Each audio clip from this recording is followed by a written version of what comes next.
It is Carter Elliott of Sleepers Media, of Spartans Illustrated. We are going to have ourselves a hoot and a half. We're going to talk about Michigan State's big game coming up on Friday, but also what's going on with the rest of the Big Ten. Do we got a bunch of frauds out there, or can some of them make us money? You are Locked On Spartans, your daily podcast on the Michigan State Spartans, part of the Locked On Podcast Network, your team every day.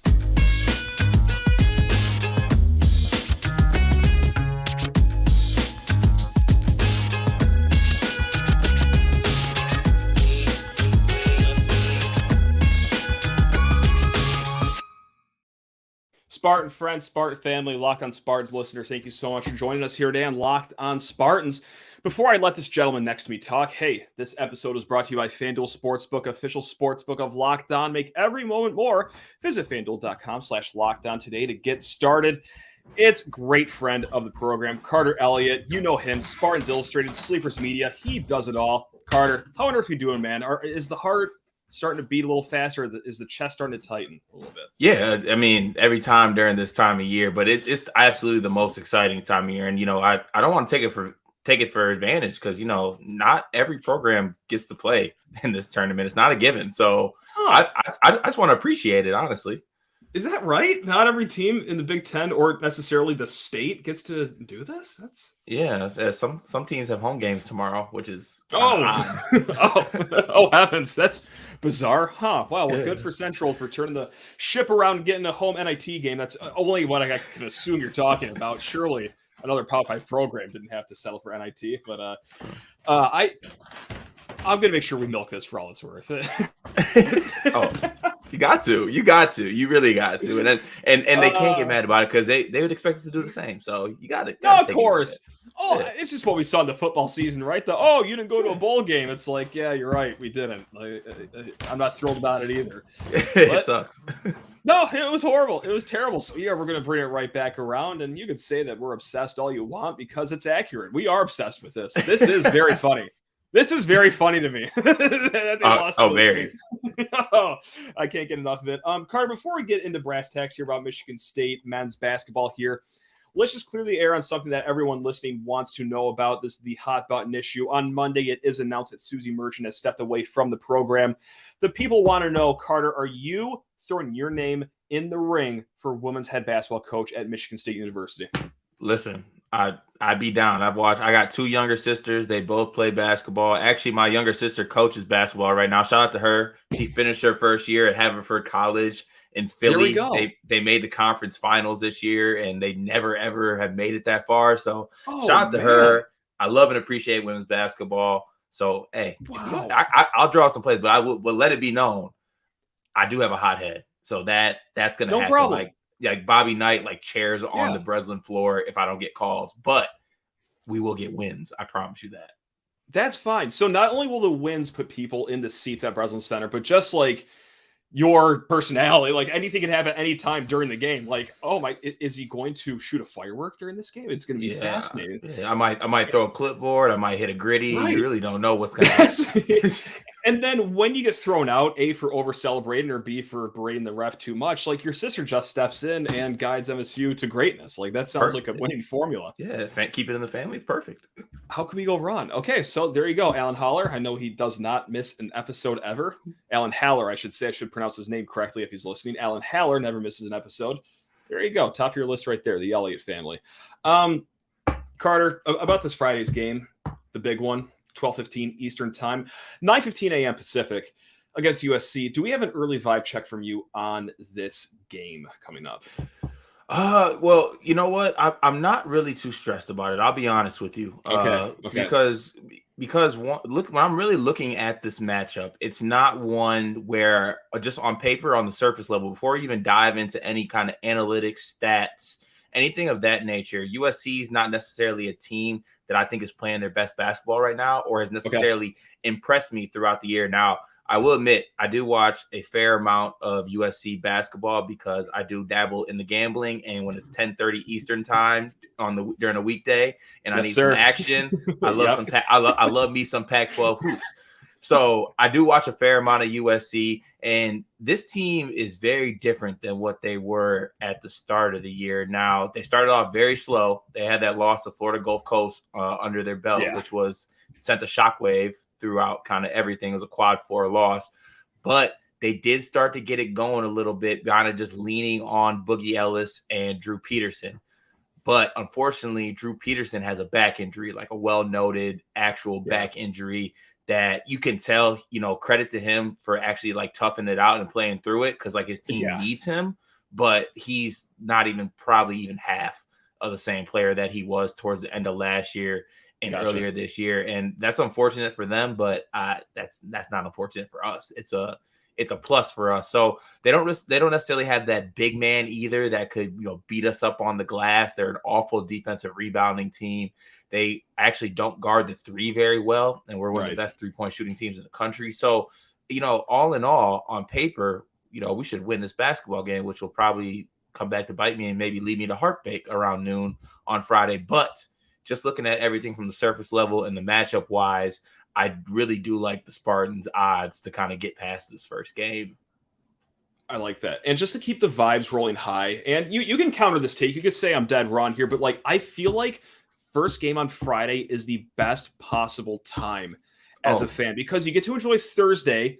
There might be a little stress, but it's not like what we had last year waiting for the Davidson game to tip off at midnight. You're just sitting there like stewing like, when's this GD game going to start? Oh my God, I just want it to be over with already. Like you get to enjoy Thursday and then you wake up, bang, you're in and out the door Friday. Like you are the first game. You don't have to sit around. So like, I think we really lucked out for that as well. 100%. And I mean, I actually got some friends in California, some USC people, and they're unhappy that they got to be up at 9 a.m. to watch their I'd game. be livid. I'd be furious. So I mean, so even on that, just vibes wise, I really like it. I like the Columbus draw as well. Like, I know that place is going to be very, very pro Spartan, very pro Spartan. There's the USC people aren't making that trip all the way out to Columbus, Ohio. They're not. I mean, maybe they should. They should practice being the Big Ten soon. They might have to make that trip very soon, but I don't think it's going to be a very pro Michigan State crowd, which I think will help as well, because I think we got a lot of players on our team that feed off of crowd energy. I hope so.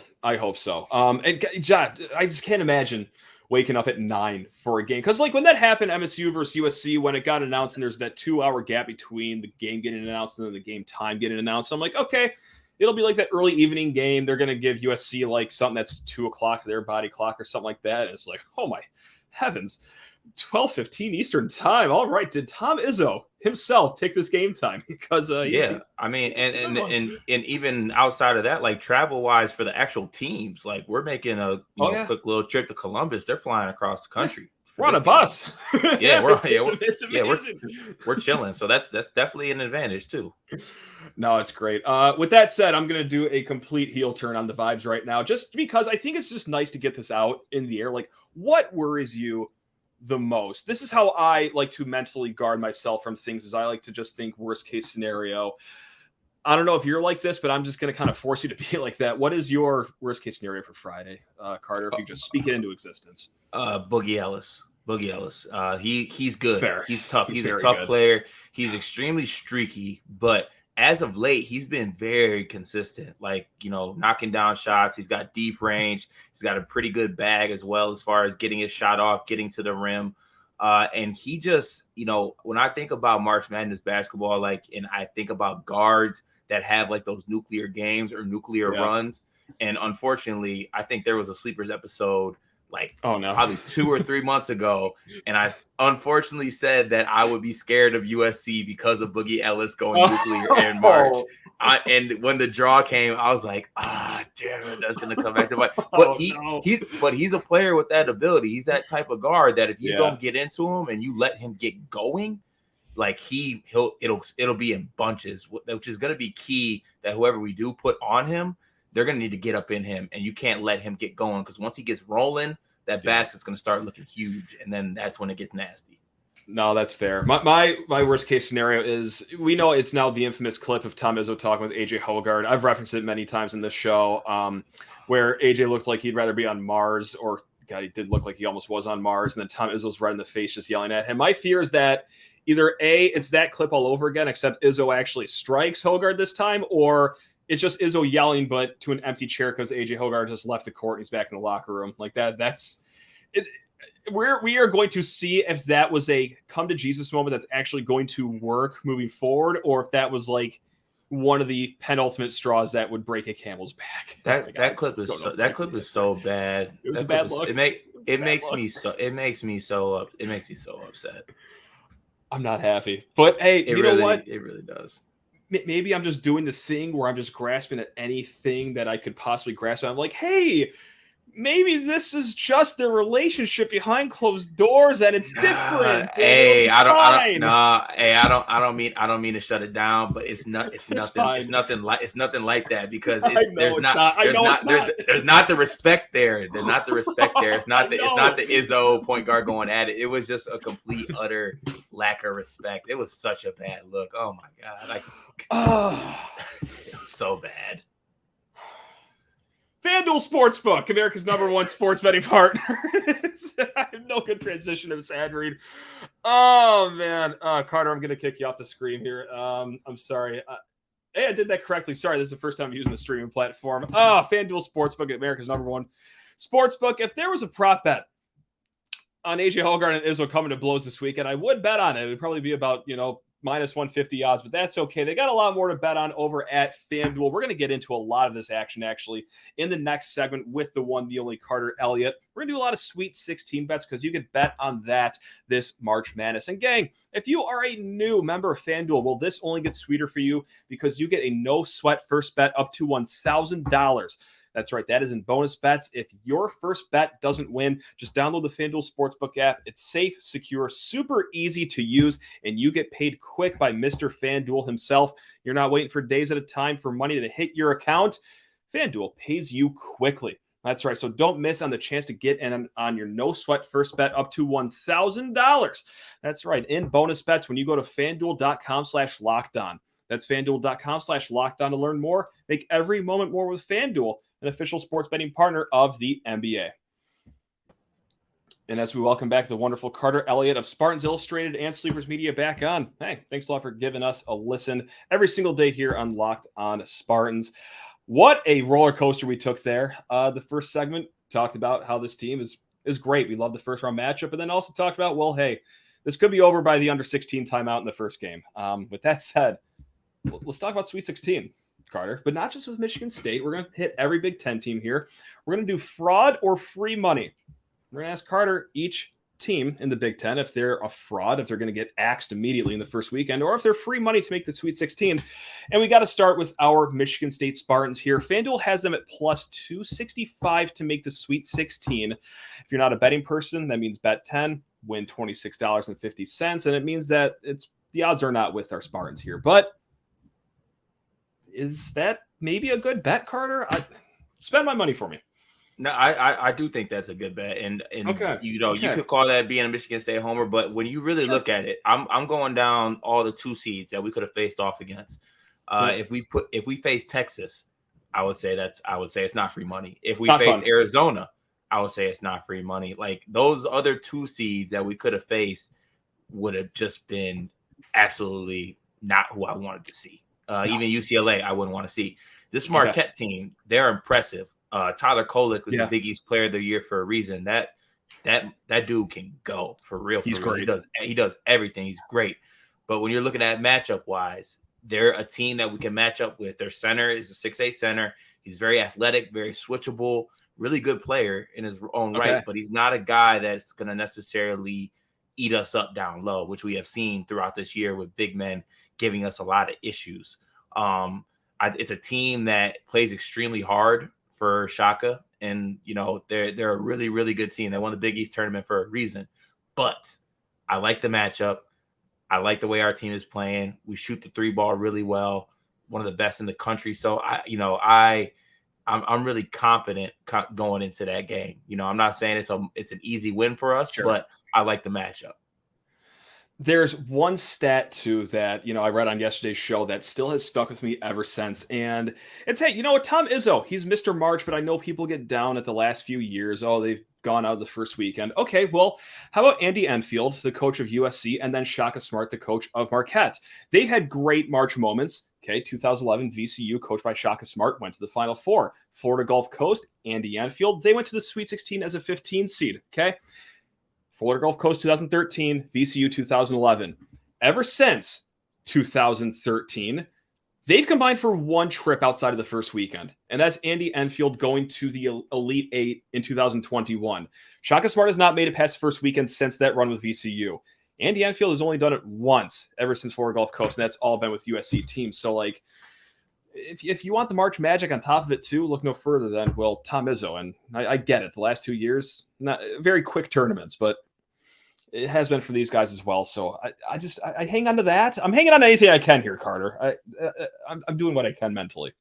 Yeah, it's not bad to hang on to. Let's not forget this Shaka Smart fella did get out coached by Joe Golding and Abilene Christian with a really, really good Texas team. That's tough. Yeah, that's tough for the resume. That happened. It happened indeed. You know what? If I'm not going to call Shaka Smart a fraud. I was going to say from one fraud to another. That'd be unfair. I actually like Shaka Smart a lot as a coach. But Matt Painter, on the other hand, I don't know if I trust. So we're going to move on to Purdue. Right now, they are minus 188 to advance to the Sweet 16. I quite frankly don't know who their 16 seed is. I think they have one of the playing games, and quite frankly, I don't even care to look it up. What I do care, though, is the next game. They face the winner of Memphis or Florida Atlantic. Are either of those teams spicy, or do you think Purdue actually makes it to the Sweet 16 and Matt Painter starts to quiet the naysayers of like, no, guys, I got it this year. We're going to a Final Four.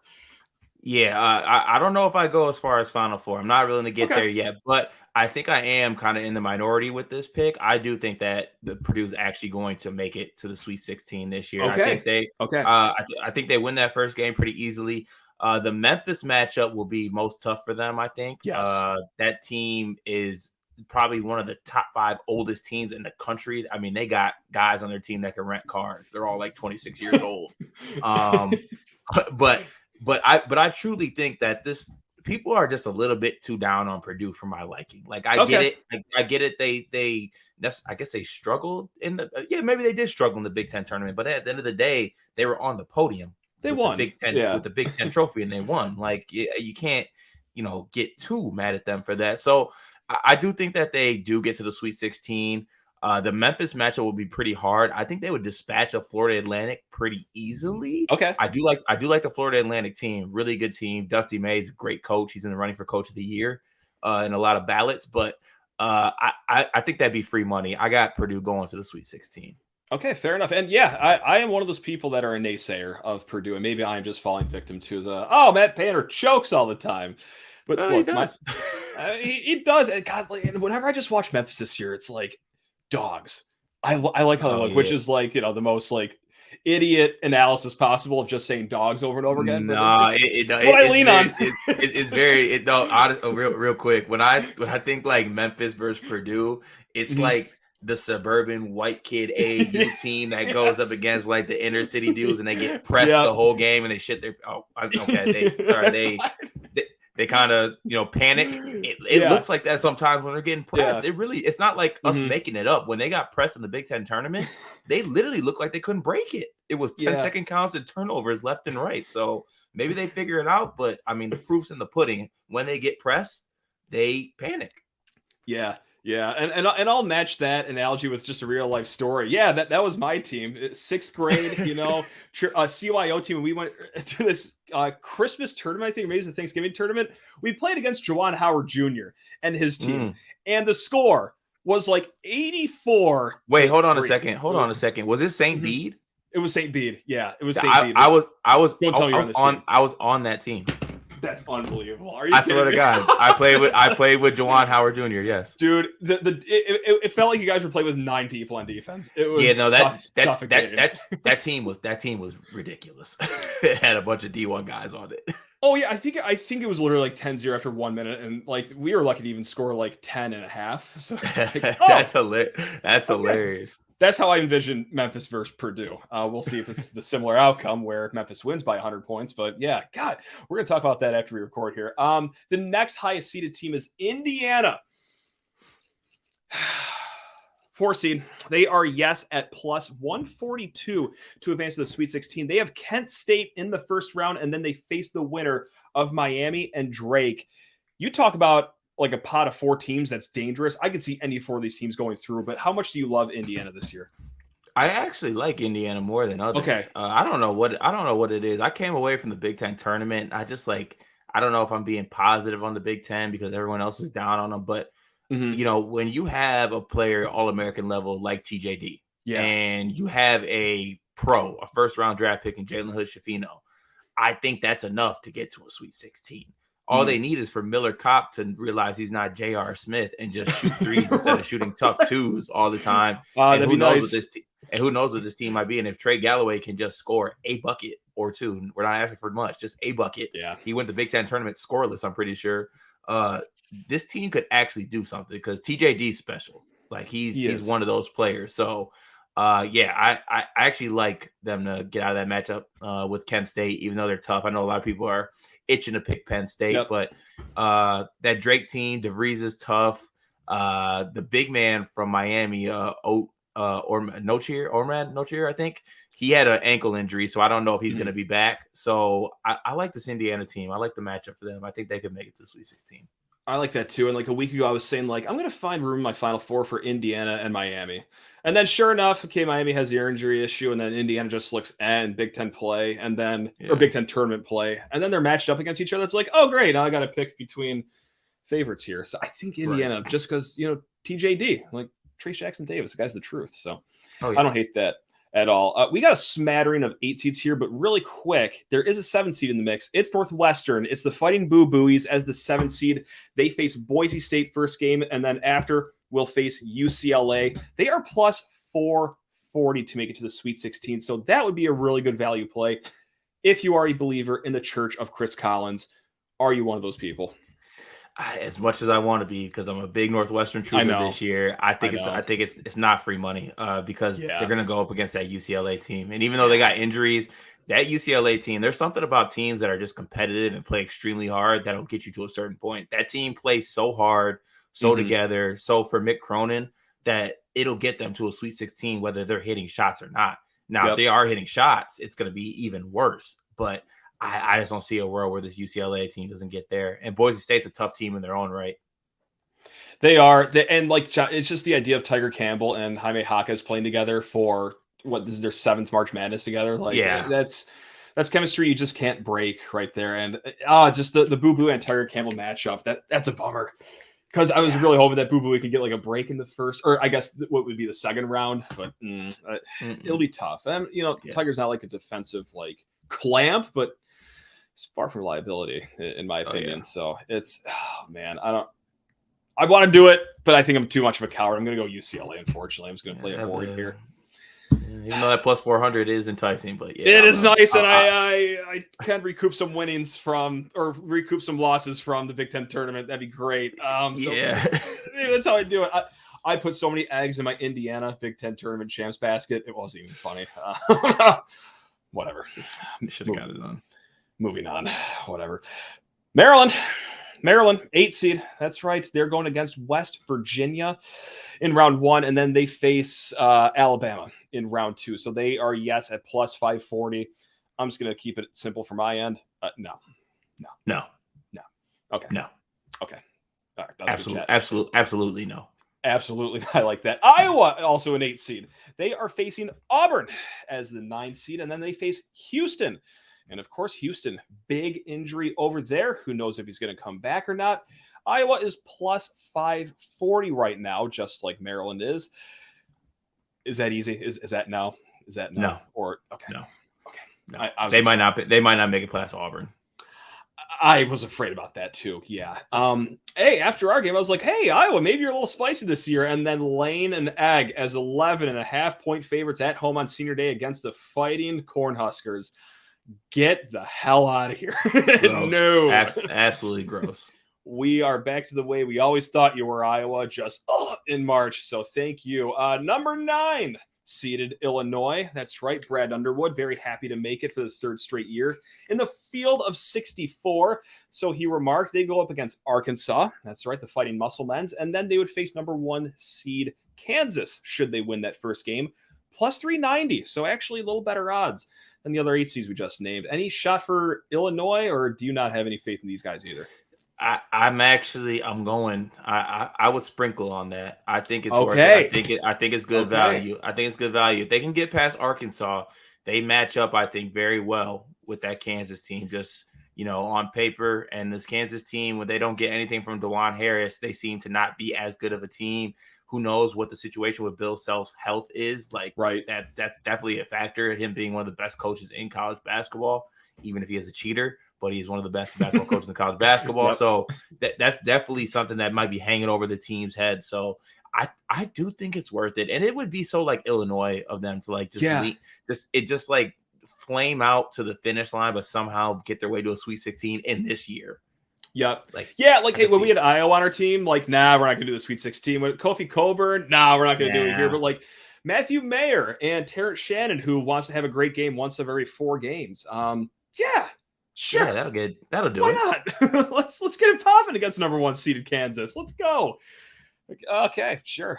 I think you just talked me into that. Yeah, that's not a bad one. Again, a lot of losses from the Big Ten tournament. A lot. We got to win this money back. And every good gambler knows you got to chase your losses, Carter. That's right. 100%. Yeah, I think FanDuel wants to endorse that.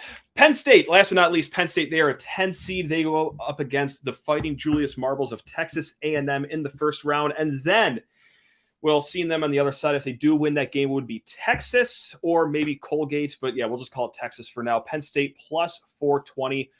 Are you feeling the magic that is coming out of Happy Valley, or is it not for you? I love this team. I love Shrewsbury. They're so fun. I love Penn State. They're so much fun. Yeah. With that said, this draw, they got screwed. Texas A&M shouldn't have been a 10 seed. They should not have been 10 seed. They've been playing extremely well, and they're not getting past Texas. I got Texas winning it all in my bracket as of today that I just filled it out a couple of minutes ago. Gotcha. Or, before I hopped on here. So love it. They're not making it past Texas. There we go. And then, you know what? There is one other team here and this is from Aaron Breitman. He is from On the Banks. That is a Rutgers SB Nation blog. And obviously they are sad over there for right reasons. And he writes that a team with at least 95% submission on Bracket Matrix has never missed the tournament as an at-large bid. Will that change? Because Rutgers, they had more than 95% of the bracketologies on Bracket Matrix having them in. They clearly didn't make it. Do you think that they were screwed not making the tournament, or can you kind of see it and you're like, no, everyone over there's got to relax. You guys didn't deserve to make it, even though you beat Michigan 1 game in the Big Ten tournament. Yeah. I mean, you had those bad losses. You can't. They were tough. When you had the bad losses, it's tough to get by. But at the same time, I've watched.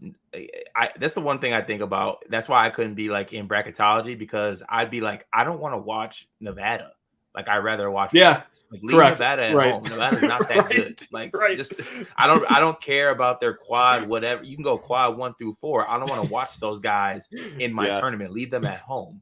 But it is what it is. I'm an advocate of not complaining. If you want to get in the tournament, win enough games to get there. Don't make it close. It's a lot of fun when you don't make it close. Hold on to that 12-point lead against Minnesota is good advice, I think. Yeah. Maybe. Again, I'm not angry at Rutgers for the whole scheduling thing at the end of the season like a lot of other people. Understandably are. I get where the anger comes from, but I do actually feel bad for them. But just like you said, the opportunities were kind of sort of there. So sorry. But with that said, going back to Nevada, the Mountain West should be a 1-bid league. I'm so sick of seeing more than one team from that league make it every single year. But everybody talks about what the Big Ten does in March. I don't know if anyone's had a chance to look at what the Mountain West does in March, but it's nothing. It's nothing. They're bad. And I'm going to continue to cry about it until they become a 1-bid league. And they beat their chest like they're running the tournament. It's disgusting. Every single year we got to do this, Carter. And every single year I'm going to cry about it. and everyone's going to hear about it. So, do you have a quick hot bracket take before we let you go and enjoy the rest of your night? Like, do you have some 14 seed in the Elite Eight, or what's the spiciest thing in your bracket right now? I think the spiciest one as of now is I got Kansas State making my Final Four. Okay, that's spicy. I can't. Yes, I got Kansas State making my Final Four in one of my brackets. That's going to change 7 times between now and when the games start. But yeah, that's my spiciest one as of now. No doubt. I'm actually going to fill mine out once we hang up. And I already know it's going to take me 40 minutes to fill out, and 38 of it will be staring at Oral Roberts versus Duke. Because I said that, hey, Duke's going to be in a Final Four for me, I think. And then I also said that Oral Roberts definitely Sweet 16 for me. So let's get to sit on that for a while. If I can hand out some free betting advice right here. Please. Bet Duke. Wow. Don't fall for it. I love Oral Roberts. I want to bet on them so bad. But I'm telling you, Duke is free money in that game. But what if I'm a sucker and I love falling for these sort of things? What if I told you that? Then I commend you because one of us will win. Then that's fine. You know what? Be happy. There we go. And then we'll split the winnings. That's how gambling works. We both profit. I'm sure there's no errors in my calculations there. Excellent. That's what I'm talking about. Yeah, perfect. You go. He's Carter Elliott. If you enjoyed this interview, luckily he joins us way more than anyone should. That's for sure. But also Sleepers Media. Go catch his work on Spartans Illustrated as well.